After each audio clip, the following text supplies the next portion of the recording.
Welcome back to Sports by GSMC Podcast Network. I am your host, Jeremy Lapidus. Today is Thursday, September 26th. If you are just tuning in, we just finished talking about the Chicago White Sox, their path to avoiding the worst record in the modern era of baseball, currently sitting at 120 losses, pushing off that infamous record for at least one more game. 3 games left to go in the season. We talked about whether or not they would be able to stave off that less than ideal history-setting number at 121. In this segment, we are going to continue talking about baseball, another not super exciting topic in the world of baseball. Lots of those going around right now. The Oakland Athletics, a storied franchise in the Bay Area, been in Oakland forever. Left Philadelphia, moved over to California in Oakland, been there for a very, very long time, had some successful teams, had plenty of failures. They had a long and drawn-out fight with the owner, John Fisher. They are officially moving to Las Vegas. They have played their final game in the Oakland Coliseum as of yesterday. Fans not too happy. We're going to talk about that situation and what led up to it, and where we stand right now. But before we get into any of that, remember, if you would like to be an even bigger part of the show than you already are, all you need to do is go to gsmcpodcast.net. Leave a tip or donation with the message in it, or if you are on YouTube, you can use that super chat feature. If you do either of those two things, a message should pop up on the bottom of the screen for you, me, and everybody else around the world to see. If you do have a burning question about sports, anything at all that you would like to ask, go ahead and throw that in the comments. Throw it in the chat. I will get to it as soon as I possibly can. I appreciate everybody so much for sticking around, talking some sports with me here on a beautiful Thursday, September 26th.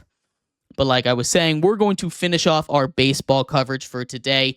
Playoffs are right around the corner, talking about some more non-playoff teams. The Oakland Athletics, the Oakland A's, played their final game in the Oakland Coliseum as of last night. It's a bittersweet kind of moment. The A's fans, for a very, very long time, have been trying their best. Or they played their last game currently. They're playing their last game in the Coliseum. They're winning 3-2 in the bottom of the 7th, trying to send out their old home with a win. They lost last night, but their final game is currently ongoing with the Texas Rangers. They're up 3-2 in the middle of the 7th, about to come up. This is a kind of bittersweet moment. It's a tale of greedy ownership, and I'm going to be a little careful about this because we don't know 100% of the details, but the gist of what's going on. John Fisher, the owner of the Oakland Athletics, has been negotiating with the city of Oakland for the last few years. We'll go about 5 years out. They've been negotiating for a new stadium. They've been threatening to move. They've been wanting to move for a long time. The issue is John Fisher does not want to pay a lick of money. He wants the city to pay for the stadium. And that's how it's worked for a long time. You know, the city would dole out taxpayer money, they would cut a deal with the billionaire, they would finance whatever percentage of the stadium. But we're getting to an era now where this has kind of become more of a conversation of, hey, you're a billionaire, this is your business, you're going to be the one profiting off of it the most, shouldn't you put up the money? And we've seen more and more cities. Virginia is an example. They said no to it, to the Washington Commanders' new stadium.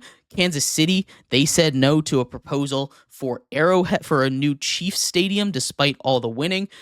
Yada yada. More examples like that have been going on in recent history, where the city is saying no to these billionaires, and Oakland is a recent example of that. And I am on the side of that. I think the billionaires should have to pay at least 75% of the new stadium if they're going to, build a new one. This is a very important part of it. The Oakland Athletics are a storied franchise there. They have one of the most dedicated fan bases I've seen.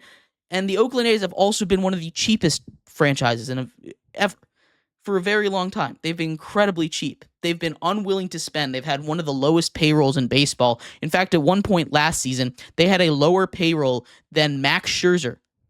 Just Max Scherzer was making with the New York Mets when he signed his new deal. The Oakland Athletics had less money being paid to an entire roster than Max Scherzer was making just by himself.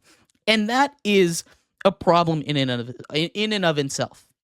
I know Moneyball, you want to talk about the big markets, the small markets, and the way that baseball works. They have their revenue sharing, but it's still, the TV contracts are the way that the teams get the most money. And these small markets, which, by the way, Oakland is not a small market. It acts like a small market team, but it's in the San Francisco market. That is one of the biggest TV markets. I believe the sixth biggest market in America. They shouldn't be treating themselves as this small market team. They are not a small market team, regardless of which they're comparing themselves to the Yankees. They're comparing themselves to the Dodgers. They go in that category of this small market team, right? This team that doesn't have the resources to go and pay these big bucks for these big players, which is perfectly fine. But what the Oakland Athletics have done is penny pinch at every single corner they possibly can. They've said no to every single deal. There have been plenty of proposals out there negotiated in bad faith by either the Oakland government or the Fisher family, the owners themselves. But the fans have been nonstop protesting for Fisher to cancel this move. Earlier this season, they officially announced, with the lease running out with the Coliseum, they would not be re-signing. They would be moving to Vegas.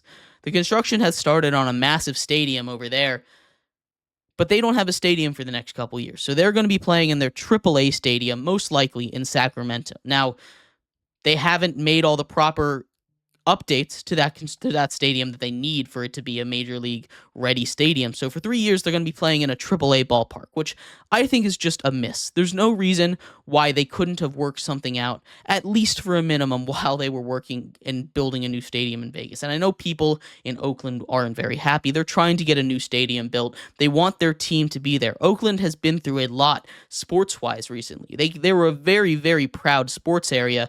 They once, just in recent memory, as of 7 years ago, they had 3 major sports teams. They had the Oakland A's. They had the Oakland Raiders. They had the Golden State Warriors, all in that Oakland area. The Golden State Warriors move across the bridge.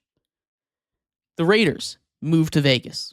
And now the A's follow suit with the Raiders and move over to Vegas. The Oakland area, which has a proud and prominent history of supporting its sports teams fervently through the good, through the bad, through the mediocre, through everything, the ups and downs of sports, now is a city without a sports franchise.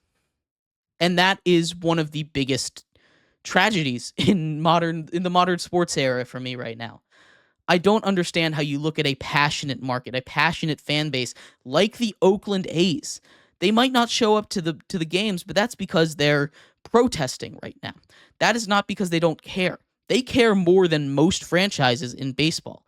I went to the Nationals game last night. No one's protesting. They're a bad team, but no one really shows up. It was filled with Royals fans, which is a small market team, a team that, while they're in a playoff hunt, doesn't travel that well, if you're being completely honest, but the stadium was mostly empty, right? The Oakland A's are a dedicated, strong fan base. You see that. They've sold out this last series. There are videos of groundskeepers spending the entirety of pregame and postgame pouring shoveling up some of the dirt, pouring it into fans for water bottles so they can have Coliseum dirt. This is a stadium, this is a franchise that has been with families in the area for a very, very long time. And they're just taking it away, not because the Oakland people didn't want them, not because they weren't trying their best to get them, not because the city didn't put out proposals, but because the Fisher family are penny pitchers. Billionaires are penny pitchers. That's one of the biggest oxymorons I have ever heard. It's not good for the sport of baseball. It's not good for the city of Oakland. It's not good for one of the best fan bases in the entire world. It's not fair. It really isn't. And I hope they're able to finish this game out. They're up 3-2 in the bottom of the 7th right now. I really hope they're able to finish it out with a victory. And I hope when baseball expands, they bring a team back to Oakland. I really do. Because if there's anywhere that deserves another sports team, if there's anywhere that deserves another baseball team, it's Oakland. It really is. They'll build a new stadium. There's plenty of billionaires in Oakland that have said they would buy the team from Fisher if he sold it. There's a whole campaign to do it. He's one of the worst owners in baseball. He's one of the worst owners in sports. And he was negotiating in bad faith because he just wanted to leave and go to Vegas. It's a sad situation. It really is. It's unfortunate for all of those loyal Athletics fans. But hopefully they can go out on a high note in a stadium that has supported and hosted that team for multiple generations. I keep seeing videos online of people saying, this is where my dad went and watched the A's. This is where I watched the A's growing up. This is where I took my son to watch the A's growing up. It's stuff like that that means a lot to a city, to a fan base, you know? And they're just taking it all away. And I don't support it. I think they should have been able to work out a deal. I know it's not easy to do it, but it happens everywhere else. And movement like this only seems to happen when teams just don't want to be in that place anymore. Not when the fans don't want them to be there. But I digress. Let me know what you think. Let me know what you think the A's should have done. Let me know what your thoughts are on all of this. But I'll keep you updated on the A's game as we continue our show. It should end before our show is up. We're going to take a quick break here. When we come back, we are going to shift our attention to the NFL. There is a Thursday night football matchup, an NFC East matchup, two powerhouses of the 2010s. The Dallas Cowboys head to New York to take on the New York Football Giants in a clash of two teams that are not very good this year. But we'll talk all about it, who's going to win this game, how much they're going to win by, and why it's going to be the Giants. I'm kidding. But stick around for that. We'll be right back here on Sports by GSMC Podcast Network.